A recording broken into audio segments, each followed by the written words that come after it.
Welcome to public TV news బులెటిన్ల ముందుగా headlines. తంగలపల్లిలో ఇంటికి నిప్పు పెట్టిన ఇంటి యజమాని.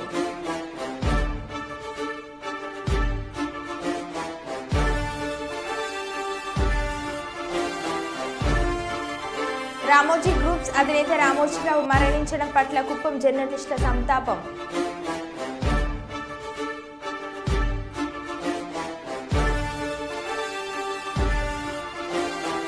ఉస్మానియా యూనివర్సిటీ ఆర్ట్స్ కాలేజ్ భవనంలోని ఎస్బీఐ ఏటీఎంలో నాగుపాము.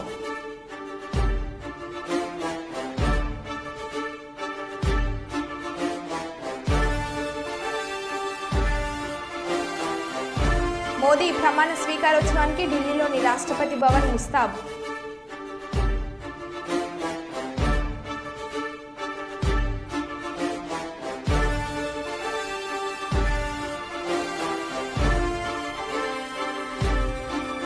నీట్ ఎగ్జామ్ స్కామ్, తమకు న్యాయం చేయాలంటూ విద్యార్థుల ఆందోళన.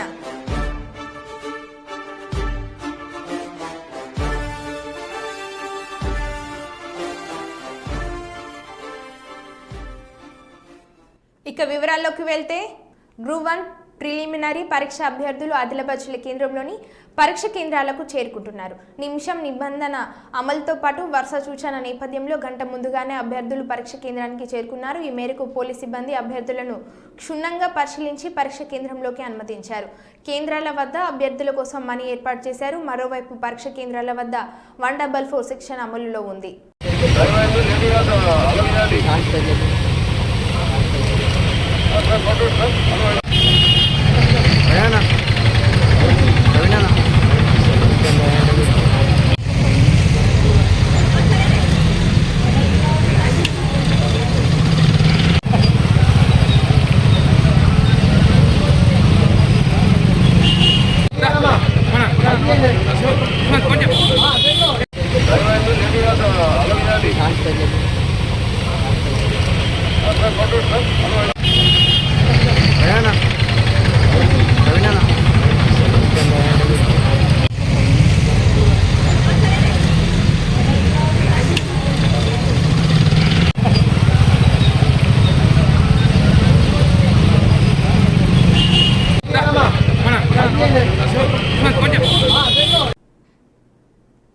మోదీ ప్రమాణ స్వీకారోత్సవానికి ఢిల్లీలోని రాష్ట్రపతి భవన్ ముస్తాబవుతుంది. నేడు ఢిల్లీలోని అధికారులు నో ఫ్లై జోన్ గా ప్రకటించారు. రాష్ట్రపతి భవన్ ప్రాంతంలో 3 అంచెల భద్రత ఏర్పాటు చేశారు. ఈ వేడుకకు ఇప్పటికే పొరుగు దేశాల అధినేతలు, విదేశీ ప్రతినిధులు, పారిశ్రామికవేత్తలతో పాటు సామాన్యులకు ఆహ్వానాలు అందాయి. ప్రమాణ స్వీకారం తర్వాత మోడీ వారణాసికి వెళ్లి ప్రత్యేక పూజలు నిర్వహించనున్నారు.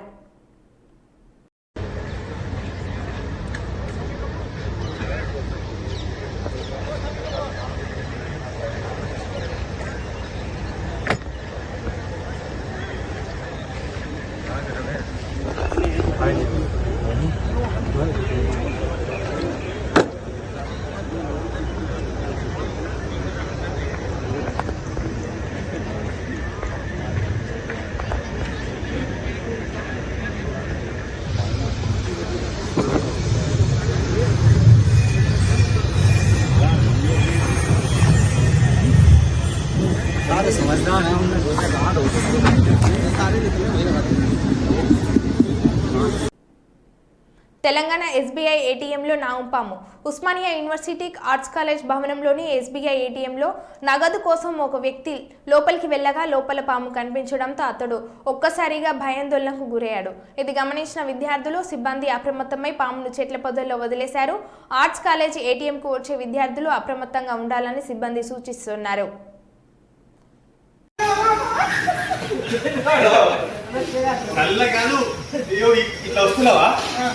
నేను ఇక్కడే ఉన్నా, అది ఇక్కడ ఉంది.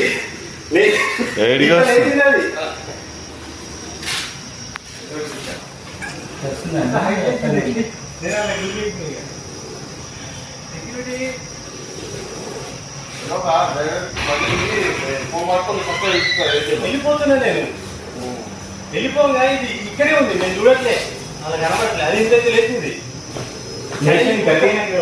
పుట్టింది కొంచెం అయితే నాకు అవుతుండే.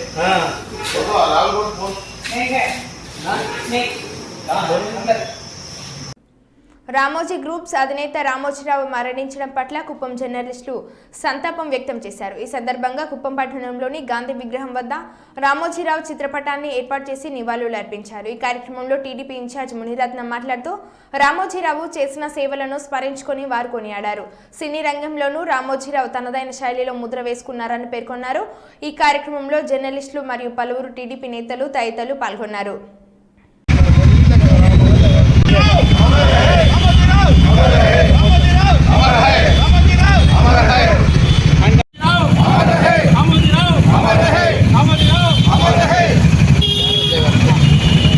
అందరికీ నమస్కారం. ఈరోజు చాలా బాధాకరమైన రోజు. యావత్ తెలుగు ప్రజలందరూ కూడా దిగ్భ్రాంతికి గురైనాం. మన దేశం గర్వించదగ్గ తెలుగు బిడ్డ, పద్మవిభూషణ్, అనేక అవార్డుల గ్రహీత, నిత్య కృషివలుడు, ఒక ఆదర్శమైనటువంటి వ్యక్తి మన రామోజీరావు గారు చనిపోవడం చాలా బాధాకరం. ఆయన జీవితం మనందరికీ కూడా ఆదర్శం.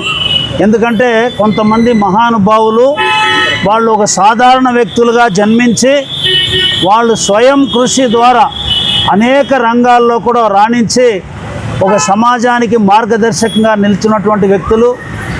నందమూరి తారక రామారావు గారు కానీ, డాక్టర్ బిఆర్ అంబేద్కర్ కానీ, మహాత్మా పూలే కానీ, అదేవిధంగా నారా చంద్రబాబు నాయుడు కూడా వాళ్ళందరూ ఒక చిన్న రైతు కుటుంబంలో జన్మించి వాళ్ళు స్వయం కృషితో ఆ రోజు రామోజీరావు గారు కృష్ణా జిల్లా గుడివాడ పక్కన ఒక కుగ్రామంలో జన్మించినటువంటి వ్యక్తి.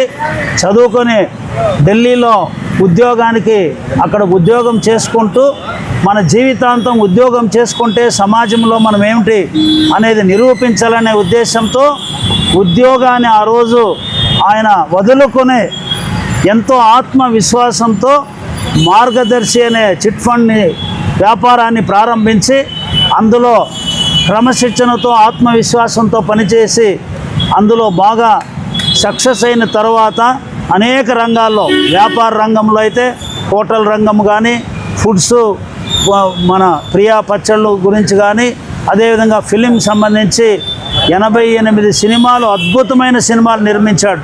ఆయన ఒక నిర్మాతగా ఒక ఫిలిం డెవలప్ చేసేటువంటి ఒక ఇంటర్నేషనల్ స్థాయి ఒక ఫిలిం సిటీని నిర్మించి గిన్నీస్ బుక్లో రికార్డ్ పొంది యావత్ భారతదేశం గర్వించదగినటువంటి ఆ రామోజీ ఫిల్మ్ సిటీ స్థాపించినటువంటి వ్యక్తి రామోజీరావు గారు.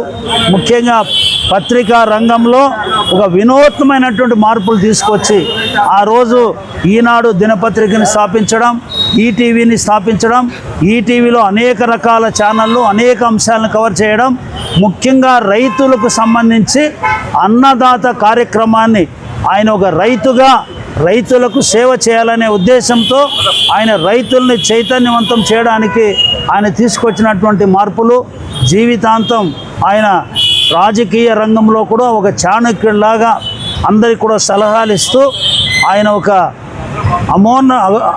ఔన్నత్యమైనటువంటి వ్యక్తిగా ఎదిగినాడు. ఆయన అందరూ కూడా మనకు మార్గదర్శకంగా ఉంటారని చెప్పి తెలియజేస్తూ ఆయన మరణానికి మనము తీరని లోటు.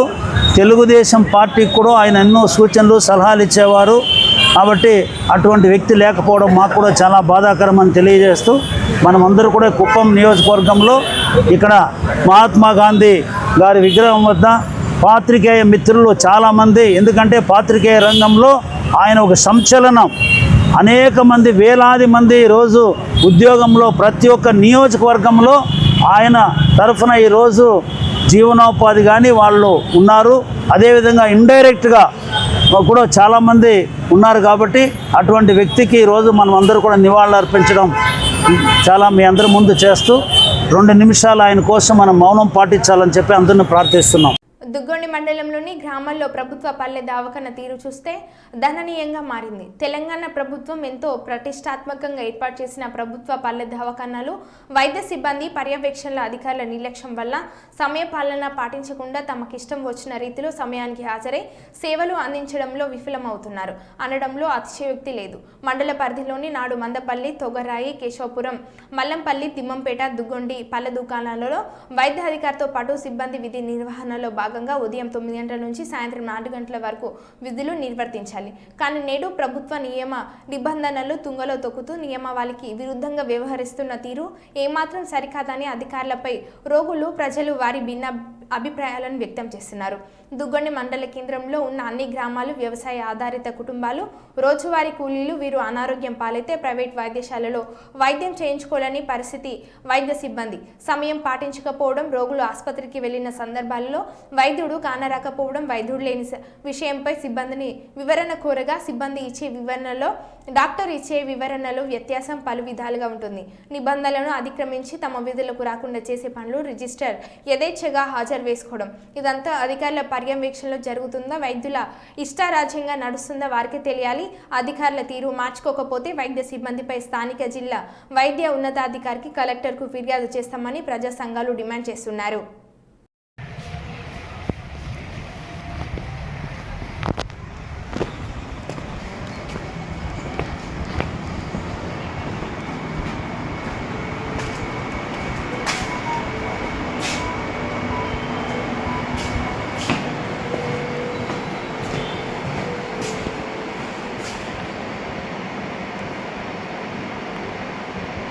ఈనాడు సంస్థల అధినేత పద్మవిభూషణ్ రామోజీరావు మరణం అత్యంత బాధాకరమని మాజీ ఎమ్మెల్సీ వైబీవి రాజేంద్ర ప్రసాద్ అన్నారు. ఉయ్యూరులోని వైవీబీ కార్యాలయంలో ఏర్పాటు చేసిన కార్యక్రమంలో పాల్గొని రామోజీరావు చిత్రపటానికి పూలమాలలు వేసి నివాళులు అర్పించారు. అనంతరం వైవీబీ మాట్లాడుతూ రామోజీరావు తెలుగు జాతికి ఒక వెలుగు దివిలాంటిలాగా నిరంకుశ పాలనపై తన ఈనాడు పత్రిక ఈటీవీ ద్వారా ప్రజలను చైతన్యపరిచారని కొనియాడారు. రామోజీరావు గారు రామోజీరావు గారు వస్తే చేసి మీరే జోహార్ రామోజీరావు గారు, జోహార్ రామోజీరావు గారు, జోహార్ రామోజీరావు గారు, అమర్ రహే రామోజీరావు గారు, అమర్ రహే చెరుకూరి రామోజీరావు గారు, అమర్ రహే రామోజీరావు గారు, అమర్ రహే రామోజీరావు గారు, జోహార్ రామోజీరావు గారు, జోహార్ రామోజీరావు గారు, జోహార్ రామోజీరావు గారు, జోహార్ రామోజీరావు గారు, జోహార్ రామోజీరావు గారు, అమర్ రహే రామోజీరావు గారు, అమర్ రహే రామోజీరావు గారు, అమర్ రహే రామోజీరావు గారు, జోహార్ రామోజీరావు గారు. ఈరోజు ఈనాడు అధిపతి, ఉషోదయ సంస్థల యొక్క వ్యవస్థాపకులైనటువంటి రామోజీరావు గారు మన మధ్యన లేరంటే చాలా బాధాకరం. తెలుగు జాతికి ఒక వెలుగు దివిటీలాగా తెలుగు జాతికి ఎప్పటికప్పుడు ఒక దిశానిర్దేశం చేస్తూ గత 5-6 దశాబ్దాలుగా ఆయన తెలుగు జాతికి అందించినటువంటి సేవలు అమోఘమైనవి. సామాజిక స్పృహతో సామాజిక సమస్యల పట్ల ఆయన తన అక్షరంతో తన ఈనాడు పత్రిక ద్వారా, ఈటీవీ ద్వారా చేసినటువంటి ఉద్యమాలు, చేసినటువంటి పోరాటాలు, అలాగే రాష్ట్రంలో దేశంలో జరుగుతున్నటువంటి నిరంకుశ పరిపాలన మీద, నాయకుల మీద ఆయన చేసిన పోరాటాలు, రాజీ లేని విధానాలు అవి ఏనాటికి కూడా మరువలేవు. అవి ఈనాటి యువతరానికి రామోజీరావు ఒక ఆదర్శవంతుడు, ఒక మార్గదర్శిగా ఆయన నిలబడటం జరిగింది. ప్రత్యేకంగా నాకు రామోజీరావుతో ఓ వ్యక్తిగతమైనటువంటి అనుబంధం.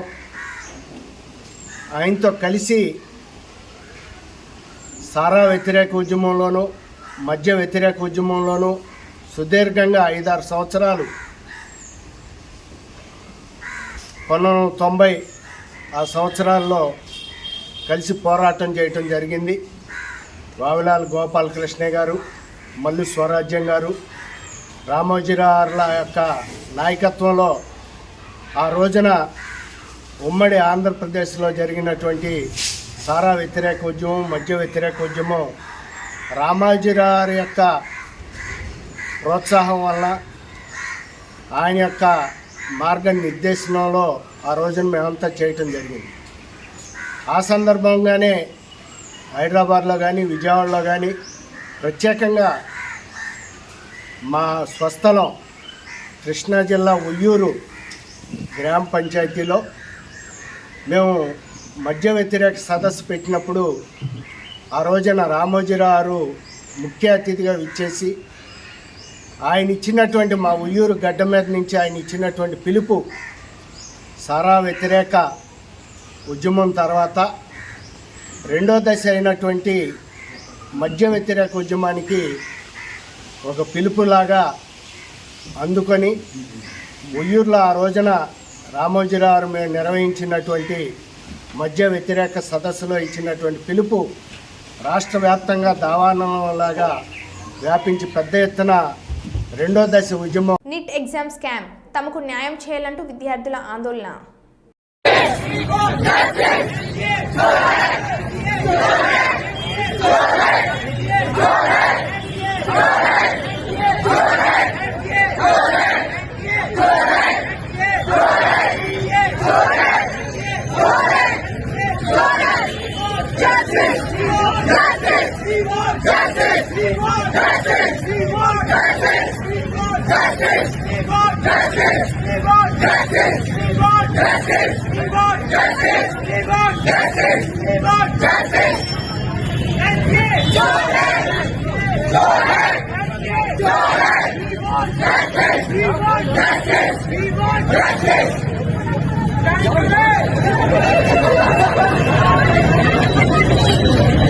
ప్రశాంతంగా ప్రారంభమైన గ్రూప్ 1 పరీక్ష. టీజీపీఎస్సీ ఆధ్వర్యంలో నిర్వహిస్తున్న గ్రూప్ 1 ప్రిలిమినరీ పరీక్ష ఆదివారం ప్రశాంతంగా ప్రారంభమైంది. ఆదిలాబాద్ జిల్లా కేంద్రంలో గ్రూప్ 1 పరీక్ష కేంద్రాలు 18 ఏర్పాటు చేయగా ఉదయం నుంచి అభ్యర్థులు పరీక్ష కేంద్రాలకు చేరుకుంటున్నారు. ఇదిలా ఉంటే పరీక్ష సమయంలో దగ్గర పడడంతో పలువురు అభ్యర్థులు హుటాహుటిన పరిగెడుతూ పరీక్ష కేంద్రాలకు చేరుకున్నారు. మరోవైపు ఉదయం 10 దాటిన తర్వాత పరీక్ష కేంద్రాలను గేట్లను మూసివేశారు. గేట్ కూడా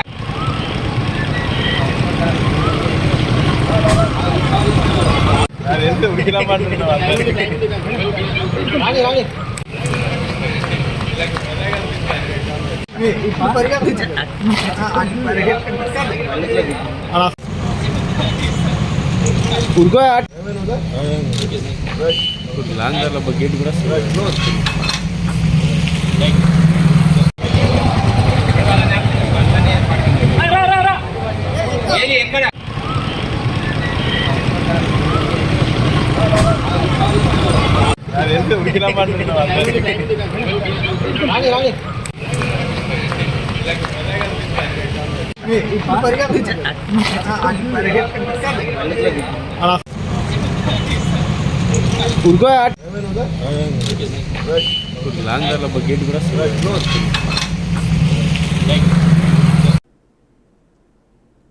టీవీ స్టాక్ తెప్పించలేదని మందు తాగి నగ్నంగా టీవీ షోరూం దగ్గరికి వెళ్లిన వ్యక్తి. మంచిర్యాల జిల్లా కేంద్రంలోని లడ్డా డిజిటల్ షోరూంలో ఒక వ్యక్తి టీవీ కొనడానికి వెళ్ళగా స్టాక్ లేదని 2 రోజుల తర్వాత రమ్మని చెప్పారు. ఈ రోజు తిరిగి వెళ్ళగా ఆయన స్టాక్ లేదని అనడంతో ఆ వ్యక్తి ఫుల్గా మందు తాగి బట్టలు లేకుండా షోరూంకి దగ్గరికి వెళ్లి హల్చల్ చేశాడు.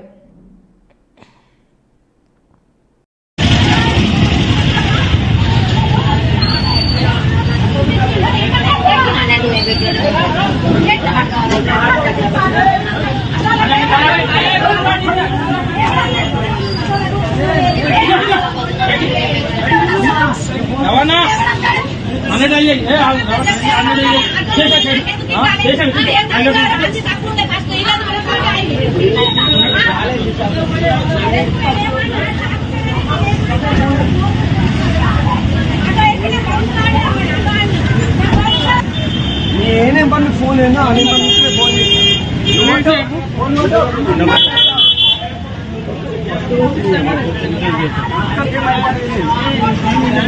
మీరు ఏమైందమ్మా? ఏమైంది? ఆటో ఎక్కిన తప్పు కదా, మేము ఎట్లా తీసుకొని పోయేటోళ్ళం కదా, కొడతాను లేకపోతే ఈ షాపులు దేశంలో పెడతారు మీరేమనుకుంటారు?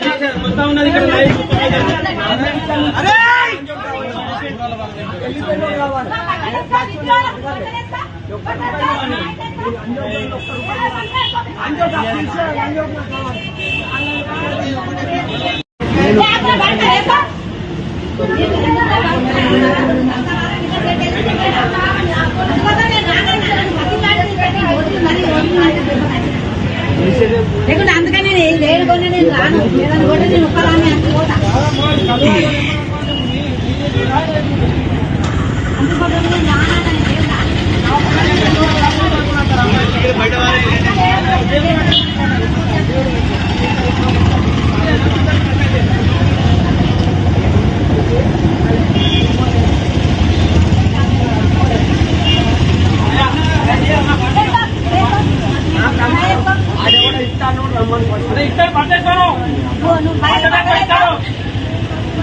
జగన్ ఆవిష్కరించిన స్తూపం ధ్వంసం.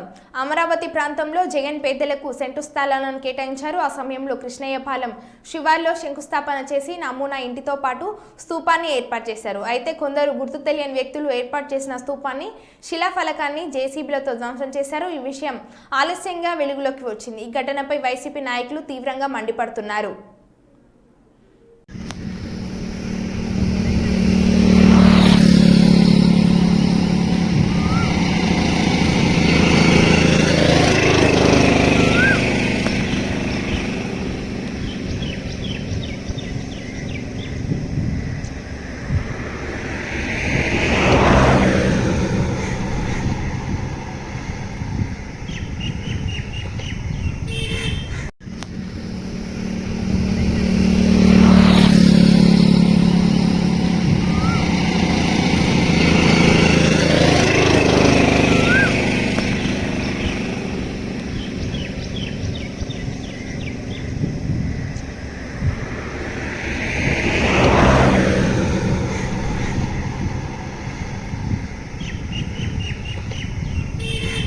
ప్రశాంతంగా ప్రారంభమైన గ్రూప్ 1 పరీక్ష.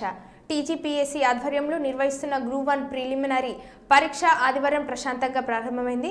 ఆదిలాబాద్ జిల్లా కేంద్రంలో గ్రూప్ 1 పరీక్ష కేంద్రాలు 18 ఏర్పాటు చేయగా ఉదయం నుంచి అభ్యర్థులు పరీక్ష కేంద్రాలకు చేరుకుంటున్నారు. ఇదిలా ఉంటే పరీక్ష సమయంలో దగ్గర పడడంతో పలువురు అభ్యర్థులు హుటాహుటిన పరిగెడుతూ పరీక్ష కేంద్రాలకు చేరుకున్నారు. మరోవైపు ఉదయం 10 దాటిన తర్వాత పరీక్ష కేంద్రాలను గేట్లను మూసివేశారు.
గేట్ కూడా జాతీయ రహదారి 219 రోడ్డు మీదే ఎర్రగడ్డ తెల్లగడ్డ ఆటోలు, రోడ్డు మీదే తోపుడు బండ్లు. ఒక సందర్భంలో నర్రి రోడ్డు మీదకు పశువుల సంత, చుట్టూ కూరగాయలు, చిల్లర సామాన్లు, అంగళ్ళు, కోళ్ల సంత, గొర్రెల సంత. ఆదాయం లక్షల్లో. కనీస సౌకర్యాలు గుండుసున్న. ముస్లింల బక్రీద్ పండుగ సందర్భంగా బడుగు మనకపల్లి వారపు సంతకు ప్రజల తాకిడి. కిలోమీటర్ల మేర నిలిచిపోయిన ట్రాఫిక్. తీవ్ర ఇబ్బందులు పడుతున్న ప్రజలు. పోలీసులు సుమారు 1 గంట సేపు ట్రాఫిక్ క్లియర్ చేయడం జరిగింది. అంటే లక్షల్లో ఆదాయం ఉన్న కనీస సౌకర్యాలు చూపించడంలో కేనమనపల్లిలో వారపు సంత పూర్తిగా విఫలం చెందుతుంది. ఇన్ని అవసరాలు ఉన్న వారపు సంతకు కనీసం మండలంలో ప్రభుత్వ స్థలమే లేదు. పాపం పంచాయతీకి అద్దె కడుతున్నారు, కానీ వారికి కావాల్సిన టాయిలెట్లు కానీ తాగునీరు కనీస సౌకర్యాలు అందటం లేదు. ఎండ వచ్చినా రోడ్డు మీదే, వర్షం పడ్డా రోడ్డు మీదే. వారంలో ఒకరోజు పోలీసులకు తీవ్రంగా తలనొప్పిగా మారిన ట్రాఫిక్ సమస్య. ఇకనైనా అధికారులు స్పందించి సంతకు శాశ్వత పరిష్కారం చూపాలని ఇబ్బంది పడ్డ ప్రజలు కోరుకుంటున్నారు.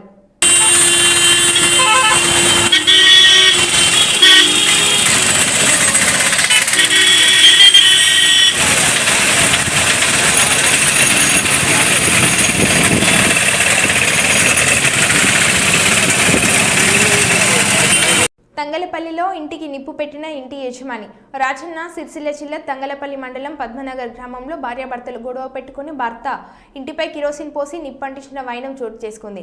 శనివారం సాయంత్రం 6 గంటల సమయంలో స్థానికులు తెలిపిన ప్రకారం పద్మనగర్ గ్రామానికి చెందిన ముడారి బాలపోచయ్య మద్యానికి బానిసై నిత్యం భార్యతో గొడవ పడుతూనే ఉండేవాడు. ఈ రోజు సాయంత్రం మద్యం సేవించి ఇంటికి వచ్చిన భార్య మందలించగా ఇరువురు గొడవ పడ్డారు. మధ్యలో పోచయ్య ఇంటికి నిప్పు పెట్టడంతో ఇల్లు పూర్తిగా దగ్నమైపోయింది. పక్కన ఉన్న మరో ఇల్లు పాక్షికంగా దెబ్బతింది.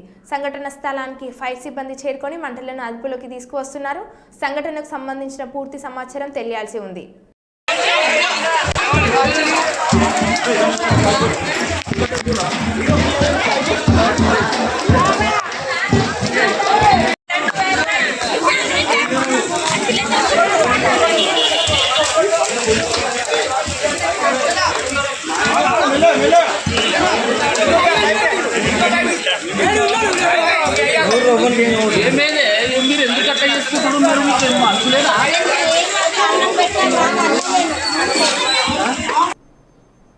మరో బులెటిన్లో మళ్ళీ కలుద్దాం. Stay tune.